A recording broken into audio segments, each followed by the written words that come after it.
Hey my good friends, Sam Haymart with Test Driven TV. Our long-term test 2022 Ford Maverick XL Hybrid, well, it's finally reached the 10,000 mile mark, and so we're going to do a complete test drive review all over again and tell you what it's really been like to live with.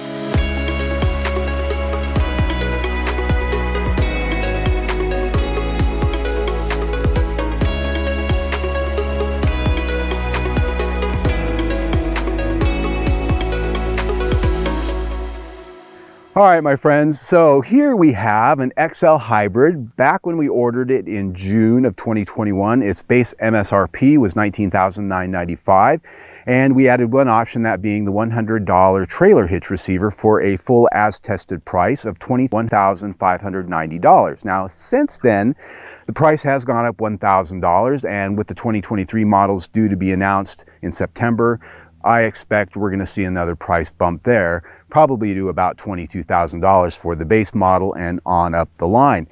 When we ordered this and received it, obviously it didn't look like this. We've done quite a few mods to this vehicle since January of this year when we finally did receive it.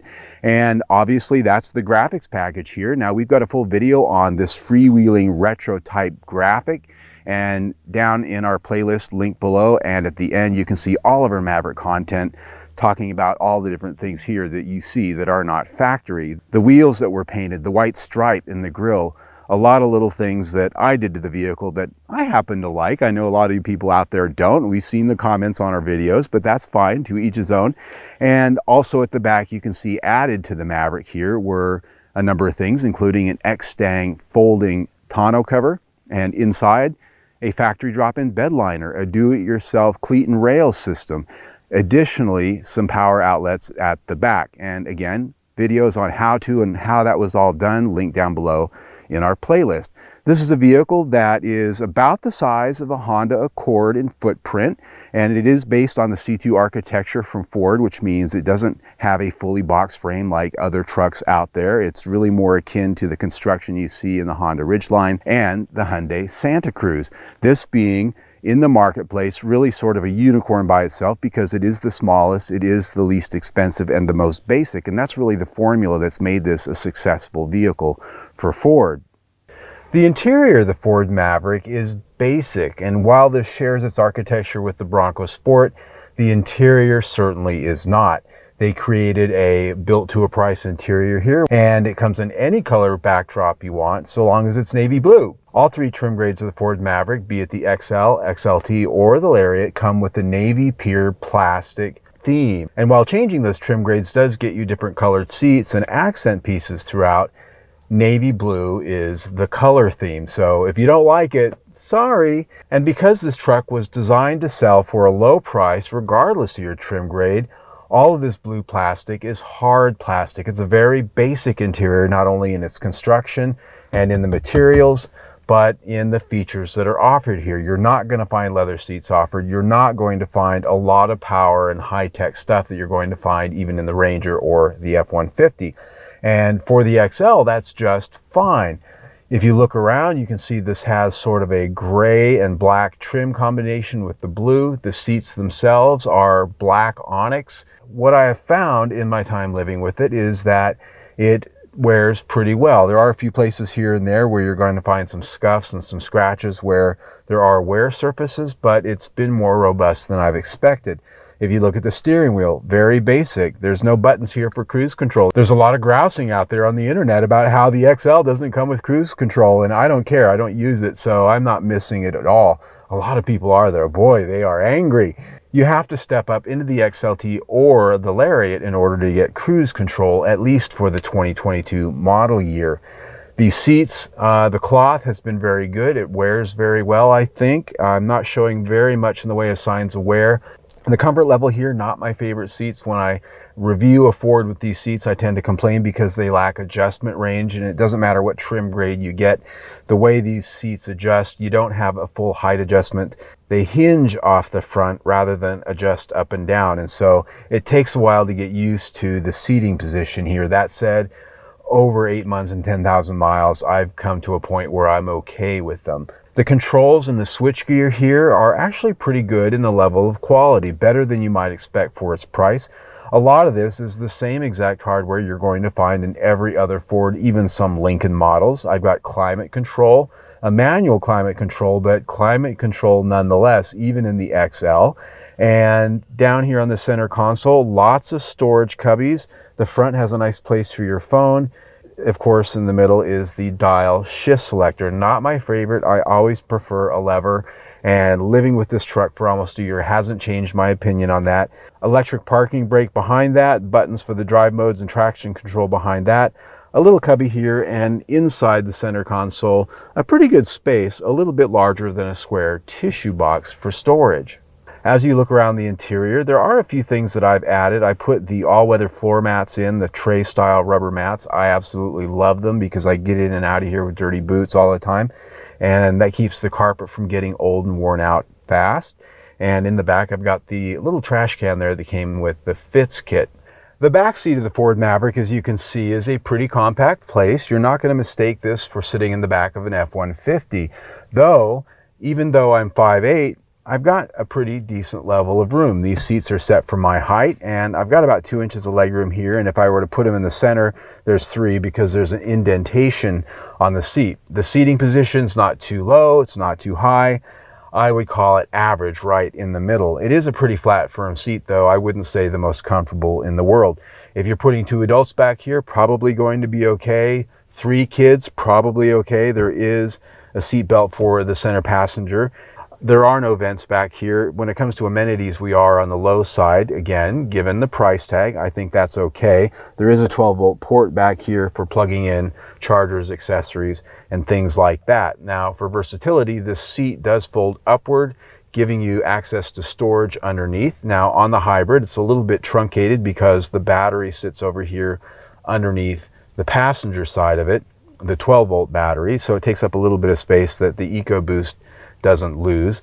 But to be honest with you, I've only sat in this back seat 2, maybe 3 times, and every single time I've had that camera staring at me right there. I don't sit back here, I drive.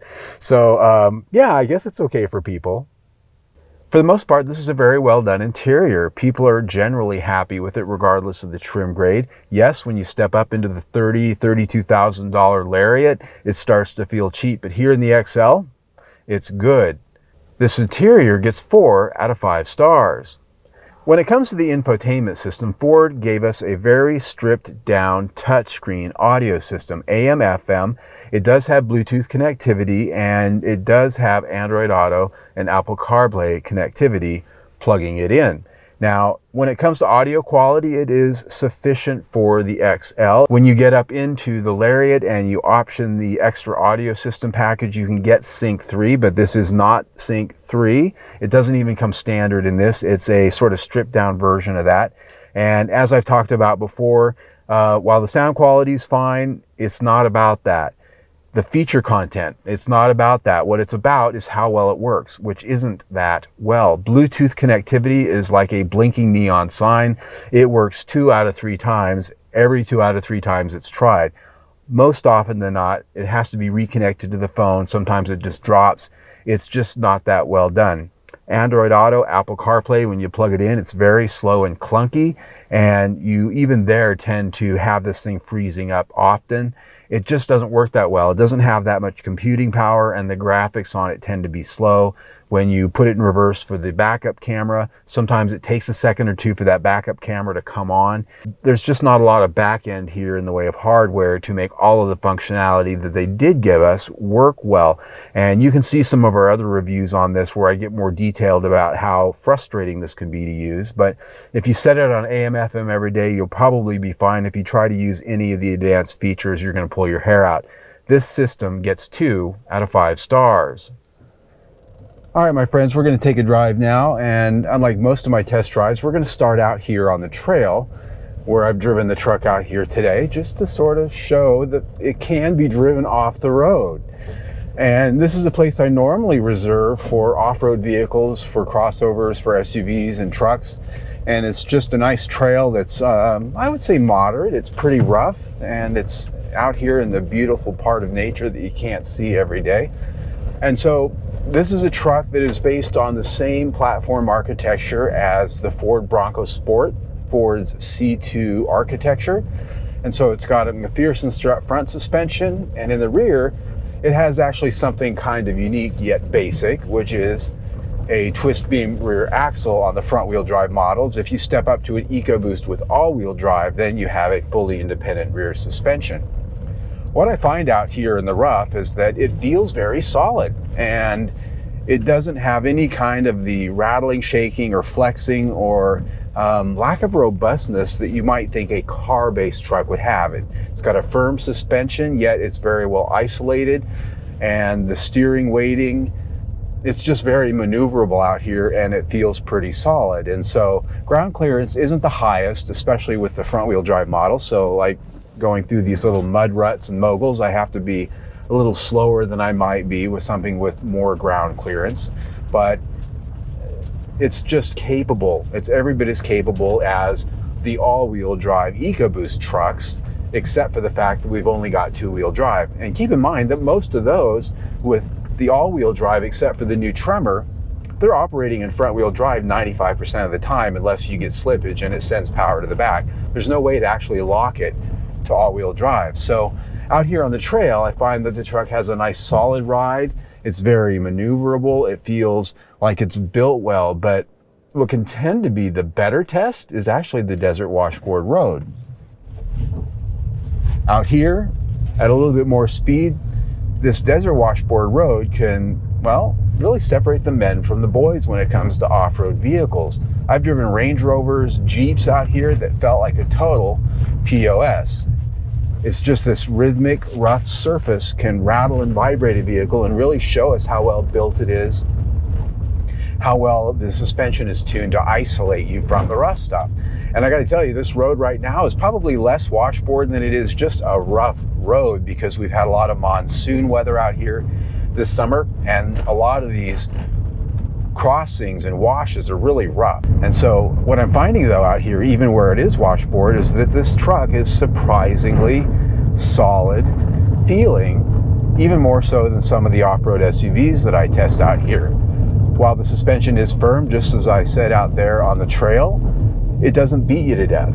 It's well isolated with rubber, so that it has a level of refinement even over this rough stuff that I actually find surprising for its price. And I said that when I've tested other Mavericks out here as well. And just to see that the base front-wheel drive hybrid model is feeling and performing every bit as comfortably, actually today is a bit of a surprise. The one thing I'd note is that I am getting a little bit of a rattle in the dash, but that's something that has come up in this truck over the past 10,000 miles, even in town over certain kinds of bumps. But outside of that, I'm not getting any rattling and shaking in the door frames or shuddering in the suspension, which is really what I'm looking for out here on the Washboard Road. But alas, the trail's fun, driving through mud, the Washboard Road, all of the scenery. The reality is that 90% of the buyers of this truck are probably never going to bring it out here. How it performs on the pavement and around town is really what's going to matter. In the city and around town and around my neighborhood is where I drive this truck 98% of the time. It's very rare that I take it off the pavement like we just did.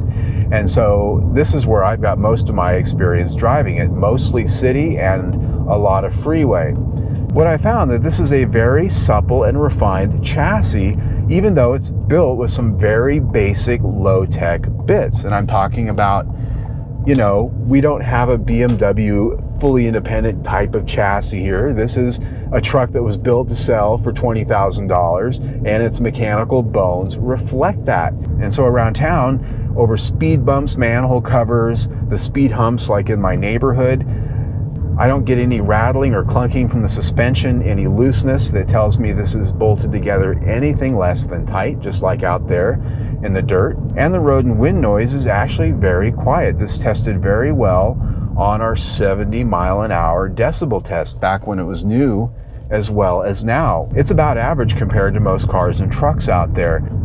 The Continental Pro Contact tires that come stock on the XL give a pretty good level of grip, although you can press them beyond their adhesion, especially around town if you like to throw it into corners. You can hear them squeal a little bit now that they've got some wear on them.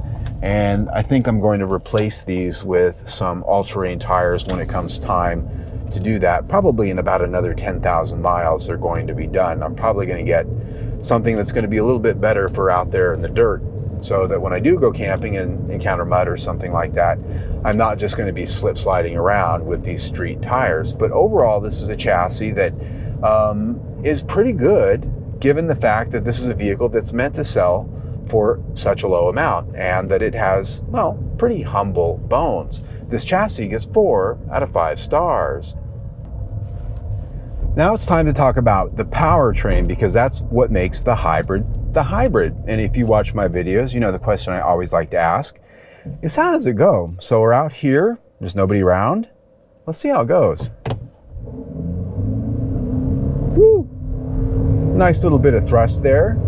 Continuous power, and 60. Now, obviously, you might have noticed there's not shifting going on, because this does have a hybrid eCVT. And that's not to say a CVT, like, you know, 2 pulleys and a belt, completely different type of thing. This is a 2.5 liter gasoline engine combined with a planetary gear set with 2 electric motors, eCVT, and it produces a total of 191 horsepower and 155 pound-feet of torque is what the engine puts out. The electric motor has its own torque number, but the two are not cumulative. It is a hybrid transmission and powertrain design that is virtually identical to that you're going to find in most Toyota vehicles. In fact, it uses the same patents. Ford builds it, but it is a design that is identical to what you're going to find in a Prius or any other Toyota hybrid vehicle. It's well proven is what I'm getting at. So the power delivery is very smooth. The gasoline engine runs about 50% of the time. It's got a very strong electric mode. The electric motor can power this thing even up to highway speeds if, you know, you've got sort of a downhill or you don't have a headwind. It can maintain this at up to highway speeds. There's no necessary limit, no specific number as to when you have gas or electric power. It's just always variable, sometimes both. This summer, because I use the air conditioner, the gasoline engine runs a lot more, and that gets us to fuel economy. This is rated at 42 mpg city, 34 highway, and 37 combined. It's higher in the city because around town you have a lot more stop and go, which is where the electric motor comes into play, and it's also where you can charge the battery a lot more. Thus, the gas engine tends to run a lot less in city driving than it does on the highway, where you have to maintain a speed. And the gasoline engine is the one to do that, if not both of them together. So if you watched our 5,000 mile test drive review, what you heard was that I was averaging 47 miles to the gallon city over that 5,000 miles, which is absolutely fabulous, absolutely true, and that's measured at the tank. Over the summer, we've had temperatures here in Phoenix of 110, 112, 115 on a daily basis, and especially during July, when the air conditioner's on 100% of the time, I saw my MPG drop way down into the mid-30s in the city. And that's because when you're using the air conditioner, guess what powers that? The battery. When the engine needs cooling, guess what powers that? The battery. Everything is powered by the battery in this vehicle. So when it's hot, extremely hot, and all of these cooling systems are running to cool you and the engine, the battery has less power to deliver to getting the vehicle down the road. So the gas engine runs a lot more and uses a lot more fuel. We have a complete video on explaining how all that works in our playlist, linked down below, explaining why the MPG drop during the summer. But that said, I still, over the 10,000 miles, all blended together, have averaged 42 mpg. And that's mostly city with a little bit of highway mixed in. So I'm not complaining. I am still more than thrilled with the MPG performance of this engine. It still beats the EPA average 37 as promised. So this is a powertrain that I have been more than pleased with. It's got more than adequate power around town and on the highway, if not pretty sporting when you really need the power for passing. I found that particularly on the highway, it just really works very well. So this powertrain, now that I've driven it for 10,000 miles and getting great fuel economy, I'm very impressed. It gets 5 out of 5 stars. Now it's time to talk about value. Is it still a good deal after 10,000 miles and 8 months? And the simple answer is yes. Absolutely it is. When this first came out, 20,000 bucks, standard hybrid, that was yes, sign me up. And I did. I was one of the first people that ordered. I'm one of the first people that got this shipped to my house. And I'll tell you, I would do it again in a heartbeat, even with the price increases that have come and will be coming. In September, I expect this to go up to 22, 23. By the end of the 23 model year, it will sell out. If you want one, you better order it, and order it fast, because they'll sell out. And 90% of sales, over 90% of sales on all the Mavericks for 2022 were pre-orders. If you didn't pre-order one, chances are you didn't get one, or you paid way over sticker like a fool because one was sitting at a lot. Don't be that guy. Order one. It's not that hard. So what I would tell you is 42 mpg over 10,000 miles. I love it. You just can't beat that anywhere else for any price. The build quality is good. And so I put value at 5 out of 5 stars. When you put that in with everything we've already talked about, the overall review score is 4 out of 5 stars. And it stays on the I'd buy it list. It's on the I bought it list, right? It's been on the I'd buy it list for over a year, and it remains. And so there you go. That is our 10,000 mile review. I still recommend you buy one, order one, get it done. But there is one elephant in the room I've got to talk about, because we have over 40 videos on our Maverick playlist linked down below. And there's a lot of ignorant idiots out there that like to post comments on Maverick videos about how it's not a real truck. That's just a car identifying as a truck. Or it ain't got no V8 or box frame. It ain't crap. You know, just going on and on like a bunch of little ninnies. All I can say is, look, some of you truck people out there are just really insecure in your manhood, I guess, because we don't all need a fully boxed frame and a rolling smoke diesel to be well hung. Okay? We don't. This is well more than enough truck for me. I don't haul a trailer.